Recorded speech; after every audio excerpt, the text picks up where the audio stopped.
Hi everyone, শুভ দুপুর। তো দেখো, আমি তো আমার ছেলেকে ভাত খাওয়াচ্ছি। আর আমার ছেলে জানো তো ফোন ছাড়া ভাত খায় না। ওকে যখনই ভাত খাওয়াবো ফোন দিয়ে ভাত খাওয়াতে হয়। আর ফোন না দিলেও ভাত খায় না, এক গাল ভাতও ফোন ছাড়া খায় না। তো ওকে ফোন দিয়েই আমি খাওয়াতে বসেছি। খাই তো 2-3 গাল, তো কী বলতো ফোন দিয়েই খাওয়াই।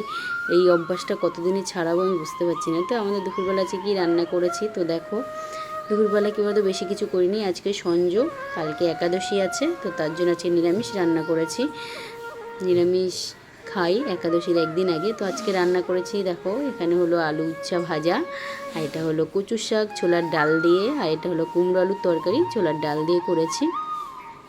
তো দুপুরে বেশি কিছু করিনি, কারণ খাই আমরা দুই স্বামী স্ত্রী মিলেই খাই। ছোটো বাচ্চা ও কী বলতো একটু একটু এখান দিয়ে খায়। আর আমার বড় ছেলের জন্য সোয়াবিন আলু করেছি, কারণ ও এই তরকারি কিচ্ছু খায় না, ও শুধু নিরামিষে সোয়াবিন আলু খায়। তো আমার ছেলে তো ছোটো বাচ্চা, ও বেশি কিছু খায় না, একটু একটু করে এখান দিয়ে খায়। তো চলো, তোমার দাদাভাই খেতে বসেছে এখানে, আর ক্যামেরাটা ধরছে বলে এখন খাচ্ছে না। তো আমি এখন খাচ্ছি ছেলেকে নিয়ে।